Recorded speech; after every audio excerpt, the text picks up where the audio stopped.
మీరు చూస్తున్నది శ్రీ బసవ సంగమేశ్వర భక్తి టీవీ.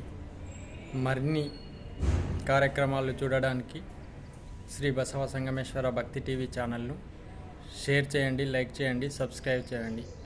ధన్యవాదాలు.